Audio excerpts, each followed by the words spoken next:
Olá, estamos aqui para mais um programa As Pessoas Inspiram pela Vale TV. E hoje, gente, hoje eu tenho uma pauta super interessante. A gente vai falar com uma moça, né, uma amiga, né, antiga aqui do meu doutorado também, que trabalha com museus, né? Ela é museóloga e também mestre em cultura, doutora em memória social e bens culturais e também está se aventurando agora no mundo do empreendedorismo e tudo mais. E o nome dela é Daniela Schmidt. Seja bem-vinda, Daniela. Olá, Eli, muito obrigada pelo convite. Um prazer estar contigo hoje. Eu que agradeço, né? E com certeza a gente vai saber um pouquinho mais dessa tua área de atuação, né? Uma área super, super distinta aqui para nós, né? Para mim, e acho que as pessoas que também estão nos assistindo, né? Então vamos contar um pouquinho aqui como é que é essa tua trajetória, né? E como essa área chegou na tua vida, né? Conta um pouquinho para nós, Dani, para quem não te Sim, conhece. então, com 17 anos a gente não sabe, né, o que vai fazer direito na vida e fica aquela dúvida. E eu pensava muito em cursar direito. Na época eu morava em Jaguarão e é uma cidade histórica, né, com vários prédios antigos, né, um patrimônio incrível. E ali na cidade aquilo já começou a me chamar muito a atenção. E, de certa forma, o meu olhar já começou a mudar um pouco, né? Indo para outra direção. Então, prestei vestibular para direito, e aí veio a oportunidade que eu vi da museologia que tinha, né, no meio do ano na Universidade Federal de Pelotas. E a museologia me chamou a atenção, eu fui ver o currículo, como uma aquariana, vendo um currículo interdisciplinar totalmente diferente. Eu pensei, não, é isso, né? Eu vou me aventurar na museologia e ver até onde né, o que ela vai me trazer. Então, passei, né, na Federal de Pelotas, comecei em 2007 e me formei em 2011. Então, eu fui vendo várias possibilidades de atuação. No início, eu até pensava a questão de concurso, mas eu já fui percebendo uma outra forma de trabalhar, né, dentro dos museus, pensando num trabalho de assessoria e consultoria. Então, iniciei essa proposta em seguida que eu me formei. Eu fui morar em São Leopoldo, né, onde os meus pais moravam, e comecei então a me aventurar em alguns projetos, em captação de recursos. Comecei no Museu do Trem, de forma voluntária num primeiro momento, e no Museu Histórico Visconde de São Leopoldo, né? Eu sou natural de São Leopoldo, então comecei nesses museus depois de formada. E aí começaram a surgir outras oportunidades. Depois, então, ingressei no mestrado em processos e manifestações culturais na Fevale, junto contigo, né, Eli? E aí começaram a surgir outras possibilidades em instituições museológicas, né? Atuei no Museu de Esteio, segui fazendo algumas ações em São Leopoldo, fui para Rolante, para Taquara, Gramado, então fui circulando, né? E quando venho os 30 anos, né, da regularização da profissão de museólogo, eles até me convidaram para falar um pouco, né, sobre essa trajetória, porque de certa forma eu estava iniciando esse caminho, né, dos museólogos, de estar fazendo uma assessoria diferenciada junto aos museus, de forma autônoma na época. Eu não tinha empresa, então batia de porta em porta de prefeitura, né, apresentando meu trabalho, e aí foi surgindo a ideia de realmente criar uma empresa e pensar, né, num caminho diferente, né, saindo da questão dos concursos e atuando de uma forma que eu gosto muito, da questão de projetar, de gerir, de documentar, mas de forma de assessoria, né, de não estar no dia a dia, mesmo junto à instituição museológica. Perfeito. Ô, Dani, e para quem ainda nunca ouviu falar, assim, é uma profissão, não é uma profissão tão comum, né? Ser museóloga, o que que faz uma museóloga? Conta pra gente. Então, A gente trabalha, como eu comentei, o que me chamou a atenção é essa interdisciplinaridade, né, no curso. A gente pode estar atuando tanto na gestão em museus, que está muito ligado à questão também da documentação museológica, do acervo, né, dos museus, nessa gestão de acervo. O museólogo, ele está à frente da conservação, né, dessa instituição, da conservação do acervo. Então, a gente pode estar pensando também na proposta de expografia, né? Projetando exposições, documentando, fazendo todo esse processo de pesquisa junto à instituição. São N, né? Recursos aí que a gente pode estar fazendo, mas o museólogo é como se fosse o médico do hospital, né? O museu precisa do museólogo para estar entendendo e trazendo essa função social do museu, comunicando, pesquisando e preservando, né? Que são as 3 funções básicas.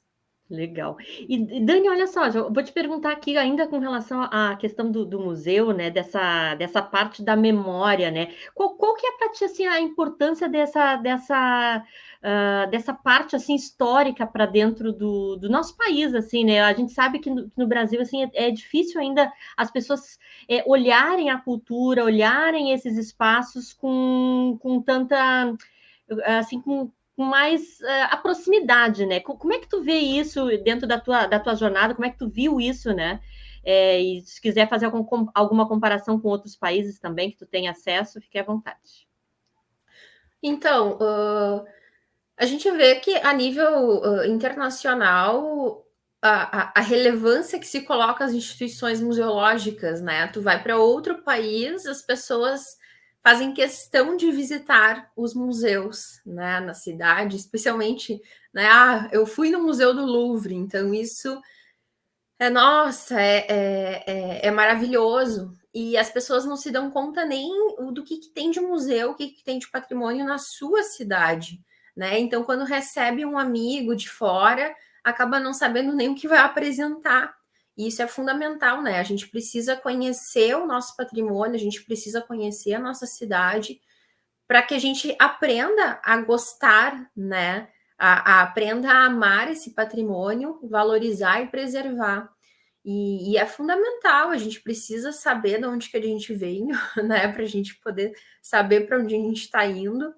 E o trabalho nas instituições museológicas é de extrema relevância, pois é ali que a gente consegue pesquisar e entender a nossa história, é o que vai nos dar a direção, né? Então, de trabalhar, e não só a questão do público em geral, mas de estar trabalhando com as escolas, com o público, né? Com as crianças, com os jovens. Então, a gente pensa muito nisso, né? Não só a questão de trabalhar as instituições museológicas, pensando na preservação, né, da memória, trabalhando a identidade, mas trazendo isso para a educação patrimonial, né? Junto aos jovens, junto à terceira idade. Então, a gente precisa refletir, né? No momento que tu vai para outros lugares, tu quer conhecer, nossa, o que a cidade tem, né? Mas antes a gente precisa refletir o que a nossa cidade, o que a nossa cidade tem para oferecer, de que forma que a gente se identifica com essa cidade. Aqui, eu atualmente eu moro em Igrejinha, e a gente vem fazendo um trabalho junto à Casa de Pedra, que é o bem mais antigo aqui edificado da região, né, do Vale do Paranhana, que é onde chegavam os imigrantes alemães. Essa edificação é de 1862, e a gente vem fazendo esse trabalho, né, questionando a importância dessa edificação, e no momento que a gente não preservar e que essa edificação cair, aí as pessoas vão se dar conta, né? Então a gente tem enfim, toda essa trajetória aí no Brasil de não valorizar de verdade, né, o patrimônio. E não E é só uma aqui, pena, né, Dani? com É uma certeza. pena, né? E tu trazes assim uma questão muito importante que para mim assim acho que é o foco a gente trabalhar todos trabalhar com assim, um propósito comum, né? Quando a educação, quando os governos, quando as empresas, quando a sociedade, de certa forma, sentir e perceber que isso faz sentido para o crescimento e desenvolvimento desses locais, dessa região, aí a coisa vai andar, né? Sim, e não só aqui, assim, a nível nacional também, pensando que até pouco tempo, né, junto ao Museu do Festival de Cinema de Gramado, que era algo que a gente falava muito, a preservação do audiovisual no país é decadente ainda, Uhum, sem né? dúvida. Precisa avançar muito. Falava alguns anos atrás com a Alice Gonzaga, que é a responsável pelo acervo da Cinédia, e ela me dizia a grande dificuldade dela de preservar esse acervo, né? Que tem todo um detalhe mais específico, né, para a questão da preservação, para a conservação desse acervo, né, especialmente película, mas que a memória vai se perdendo, porque a gente não tem, por exemplo, cartazes de filmes antigos ou a própria Cinemateca, né, brasileira, que também veio um incêndio, enfim, essa perda que nós temos, que é irreparável. No momento que a gente não valoriza, que a gente não tem esse reconhecimento do nosso patrimônio, precisamos trabalhar em cima disso, né? Então, essa é a função fundamental, né? Junto do museólogo, junto com os profissionais de museus, de estar ressignificando essa história, de estar evidenciando a importância dessa história, né? E que se a gente perde, não tem volta. Ô Dani, olha só, tu falaste que tu trabalhou um tempo ali em Gramado, né, fazendo a questão da gestão e curadoria mesmo do Museu de Festival de Cinema de Gramado, né? Eu queria que tu contasse um pouquinho, eu acho que tu participou desde o início mesmo da criação, então, desse projeto, né? Como é que foi para ti participar desse processo? Então, foi uma super experiência. Na verdade, eu comecei em janeiro de 2014, junto com a Secretaria de Turismo, que na época fazia parte da pasta da secretaria, né, junto à Rosa Volk, que era secretária de Turismo e atualmente é secretária e presidente da Gramado Tour. Então, começamos aí um desafio para que o museu tivesse um espaço, né, adequado para acolher o público. Na verdade, o museu ele já tinha sido criado em 2001 pela pesquisadora Iraci Casagrande Coppe, que é de Gramado, e ele ficou muito tempo fechado quando o Centro de Cultura mudou, né, de espaço, onde hoje é a Câmara de Vereadores, era o Centro de Cultura, e o Centro de Cultura, então, foi para o Lago Joaquina. E aí começamos nesse processo, conseguimos alguns projetos via edital, só que até sair o valor, até, né, ter a questão do repasse, nós começamos um processo para implantação nesse museu via LIC. Tivemos alguns impasses no caminho, e aí, na época, foi decidido, então, que seria feito um edital via licitação, né, para que uma empresa local fosse a gestora do Museu do Festival de Cinema e que seria responsável por implantar nesse espaço que já estava destinado ao museu, que é junto ali ao Palácio dos Festivais, na Galeria São Pedro, no terceiro piso. Né? Quando aquele prédio foi feito, aquele espaço já tinha sido destinado para ser um museu. E aí, em 2016, então, foi assinado esse contrato. A empresa que foi a vencedora foi a Gramado Parks. Eles entraram em contato comigo para começar esse desafio. O primeiro dia de aula do doutorado, me avisaram que ia começar o projeto no museu. E aí foi o grande desafio, né? Começar um doutorado e começar do zero, praticamente, o Museu do Festival.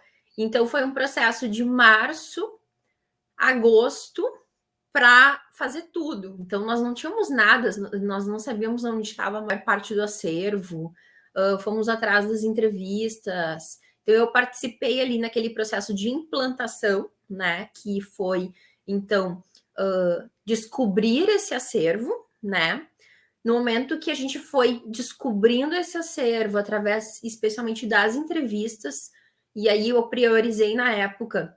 Eu digo eu priorizei porque, na verdade, eu era a pessoa que estava à frente da pesquisa. Eu tinha mais 2 produtoras apenas comigo, que estavam em São Paulo, e eu era a única que estava aqui, né? Na labuta mesmo, presencial. E aí eu fiquei, então, responsável pelas entrevistas e foquei nas pessoas, né, mais velhas que que organizavam o festival na década de 70. Então, foi a partir daí que esse acervo foi se revelando, né, através dessas pessoas, e que foi muito importante, e que aí eu comecei a me apaixonar pelo Festival de Cinema de Gramado, né, conhecendo essas histórias. Parece, naqueles relatos, parece que eu vivenciei o Festival de Cinema na década de 70 e 80, de tão lindo que é tu escutar, né, essas histórias dessas pessoas tão queridas e que também tem um carinho tão, né, tão relevante pelo Festival de Cinema. Então, o acervo foi se revelando, a gente foi, então, pensando que discurso que esse museu teria num primeiro momento, né? Focamos apenas nos longas-metragens, porque não tinha como pensar em curtas-metragens, porque era pouco tempo, então realmente tivemos que fazer uma escolha, porque como o festival começou com longas-metragens, então fomos para esse caminho, né? Por esse caminho. E aí fizemos uma linha do tempo, trazendo, né, um pouco dessa história. Só de longas metragens, eu acredito que na época deu em torno de mais de 2.000 páginas de informações, né? Além da digitalização de todas as informações, pensando que ali na década de 70, 80, 90, não era e-mail, eram cartas. Então, era um trabalho de formiguinha, né? Entendendo todos esses processos, indo atrás das informações. Por exemplo, o primeiro filme que ganhou no festival, que é A Tonda Nudez Será Castigada, em 1973, nem o Arnaldo Jabor, que é o diretor do filme, tinha o cartaz original do filme. Por isso que eu falo da questão da preservação, né, do audiovisual, que não se tem. O Sargento Getúlio, né, não tem fotos originais da época, né, faltam documentos, então, né, por não ter na época, né, até então, um espaço de guarda, né, de salvaguarda desse acervo, as coisas foram se perdendo, né, um acervo tão importante foi se perdendo. Quanto tempo, Dani, tu ficou fazendo esse estudo, esse processo para 5 colocar? meses. 5 meses. Só. 5 meses. Então, foram 5 meses para fazer a pesquisa, as entrevistas, formatar os textos, para montar a exposição. 26 de agosto nós inauguramos, 26 de agosto de 2016 nós inauguramos o Museu do Festival de Cinema. Então, até aí eu estava como a museóloga, pesquisadora, curadora. Todos os papéis. Todos os papéis, participando até mesmo da questão da escolha de produtos para a loja, pensando na própria cafeteria, porque tudo tem que dialogar, né? Acho importante isso. E eu sempre tive esse olhar pensando que o museu ele é uma empresa. Alguns colegas não concordam, né? Mas essa é a minha visão. Eu acho que a gente precisa pensar o museu como empresa, porque o museu também tem que dar o retorno, ele tem que ser sustentável economicamente, né? Porque é por isso que está acontecendo isso que acontece no nosso país, né? Acaba os museus não conseguem se manter porque não tem esse pensamento. Então começamos, né, nesse processo e aí então a partir de final de agosto começamos a gestão propriamente, né, do Museu do Festival de Cinema e fazendo essa proximidade, né, junto à comunidade também gramadense. Fizemos várias ações de educação patrimonial junto às secretarias de assistência social, junto à educação, né, o projeto Educavídeo, que é o programa Educavídeo hoje, que tem junto à Secretaria de Educação. Então, fizemos várias ações Até que veio a pandemia, né? E aí eu estava realmente como gestora, respondendo como diretora do Museu do Festival e trabalhando a questão da curadoria também, pensando na programação continuada, né, desse museu. E aí veio a pandemia com uma agenda lotada em 2020, com várias ações, assim, coisas que nós não conseguíamos fazer antes. 2020 era para ser, né, um ano muito bom, não só para nós, como para muitas, né, para muitos espaços. E aí começamos então a negociação, queríamos devolver o museu para a prefeitura, porque estava ficando inviável, né? Porque os últimos espaços a retornarem foram os museus, né? As instituições culturais, cinemas, enfim. E aí até que começaram as negociações e resolveram então firmar por mais 5 anos a renovação do Museu do Festival junto a Gramado Parques, né? Depois de alguns meses não sabendo o que seria, e começamos então em janeiro de 2021 a trabalhar numa nova proposta de museu, porque como aquele período de 2016 foi muito rápido, né? Foi pouco tempo, não que nós tivemos muito tempo em 2021, mas o museu ele estava de certa forma engessado na comunicação, porque é um museu de cinema, mas ele precisava de vida, de movimento, né? Tá falando de cinema, né? Tem que ter movimento, e faltava isso naquela primeira versão do museu. Então começamos a trabalhar para trazer um novo discurso, porque, como eu falei, aquele era um primeiro discurso, era a possibilidade daquela situação. E aí começamos, então, a pensar em novas possibilidades e pensando sempre que o museu ele precisava estar mais próximo ao Festival de Cinema, né? Então, eu convidei, na época, a arquiteta que faz a cenografia do Festival de Cinema, que é a Daniela Corso. Então, a Daniela topou e aí trouxe junto com ela a Kelly Tomazelli, que é uma parceira dela, arquiteta também. E aí trabalhamos, né, incansavelmente no projeto, junto à Indiara, que é historiadora do Museu do Festival de Cinema também. E ficamos, então, nesse projeto durante todo o ano de 2021, pensando para abrir o museu novamente com uma nova cara, um novo olhar, né? Então, fizemos todo o processo novamente e que ficou muito legal, vale a pena conhecer.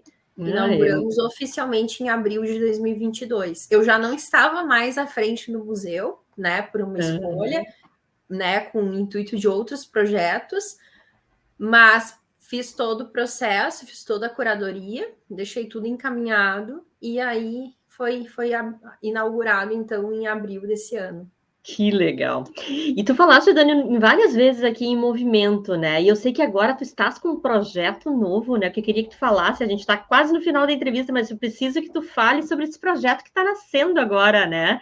Contigo aí, o que é exatamente o movimento, né? Esse projeto que tu está fazendo hoje. Sim.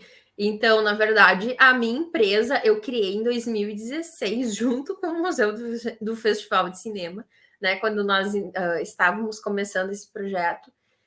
E eu pensei, eu precisava de um nome, e eu estava sempre na estrada, sempre para lá e para cá, em função do doutorado, em função do museu, de Gramado, aí parava em Igrejinha, ia para Canoas, parava em São Leopoldo. E aí eu pensei, é movimento, porque né, eu estou sempre em movimento. Então veio essa ideia. Só que eu acabei deixando um pouco de lado a proposta da empresa em função da gestão do Museu do Festival. E aí foi esse o motivo que eu decidi, né, sair então do museu, sair de Gramado, para tocar o meu projeto, que é a empresa Movimento, né, curadoria e projetos culturais. Eu já estava com um projeto aqui na cidade de Igrejinha, que é essa da Casa de Pedra que eu comentei, que estamos com um projeto de restauro da Casa de Pedra, em fase de captação de recursos, junto à Magda Brodebeck, que é a arquiteta técnica responsável, né, pela casa, e a Suzana Villets de Oliveira, que também é arquiteta responsável, com uma equipe interdisciplinar enorme, em que eu precisava tocar também, né? Estar mais presente nessa gestão desse projeto que é tão importante também. Então, agora a gente está focando especialmente na Casa de Pedra, para que aconteça. Estamos trabalhando em propostas de palestras, né, de cursos da empresa Movimento.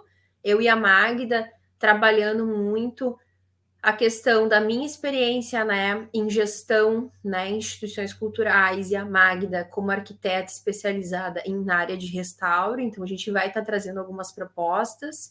Eu sigo realizando assessoria em documentação museológica, na gestão de museus, né, com proposta de curadoria, com proposta de exposições, desde o projeto executivo até a própria execução.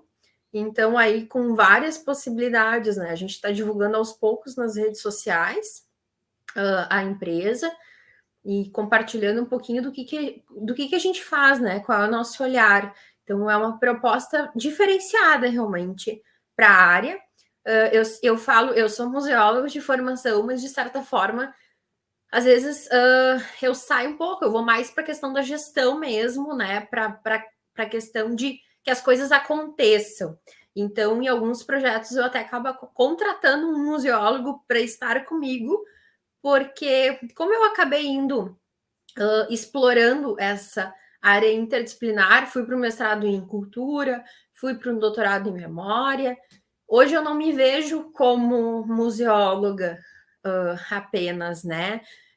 Hoje até às vezes eu me apresento como curadora, como gestora, né, da minha própria empresa, no caso hoje, do que propriamente como museóloga, porque até no Museu do Festival de Cinema, durante esses quase 6 anos, né, junto à empresa, o que eu menos era museóloga, porque eu estava à frente de tudo, planejando, executando.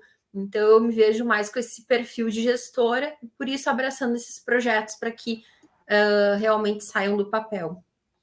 Maravilhoso, Dani. A gente já está no final aqui da entrevista. Eu poderia ficar horas aqui conversando contigo, né? As pessoas que estão aqui também, com certeza, querem saber mais, né? E eu ia te pedir para te deixar as suas redes sociais, deixar aí uma mensagem para quem quer seguir dessa importância, né? Dessa valorização, às vezes, do território, de tudo que a gente tem, né, ao nosso redor, do nosso entorno, né? Sim, então a gente tem a Movimento, né, que é @movimento_cultura no Instagram. A gente trabalha mais no Instagram, no Facebook a gente acaba não publicando muito mesmo. O e-mail é movimento.dani@gmail.com. Qualquer, né, dúvida que tiverem, a gente fica à disposição. E é isso, trabalhar na área da cultura é um grande desafio, né? São altos e baixos, mas é revigorante, né? Quando a gente vê um trabalho sendo executado, dando certo, das crianças estarem se envolvendo com o nosso patrimônio, isso é muito importante, né, para nós. Esse trabalho de estar realmente preservando o patrimônio cultural, eu acho que é fundamental. E precisamos de mais profissionais na área, né? Falta.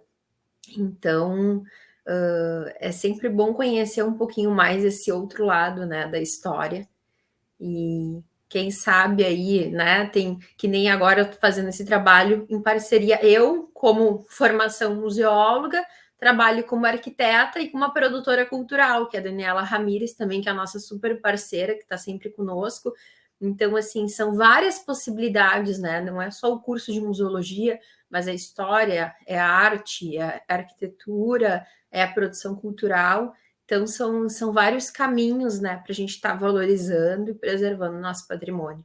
Que legal, muito bom, Dani. Sucesso aí para ti, com certeza, nesse novo projeto, né? Que agora está mais estruturado, né? E com certeza aí vai ajudar a nossa região aqui do Rio Grande do Sul, né? Que é um estado tão bonito, né? Um estado que tem tanta potência, né? Tanta coisa boa que a gente às vezes não consegue enxergar, né? E eu acho que o trabalho de vocês é muito disso, né? Dá para a gente olhar o nosso entorno, né, e ver realmente o quanto tem coisas legais que a gente tem para valorizar aqui nesse Brasilzão, né? Agradeço as pessoas também que estão aqui, né, com a gente, nos assistindo. E até semana que vem, então, gente, com mais um programa As Pessoas Inspiram, tá bom? Um beijão.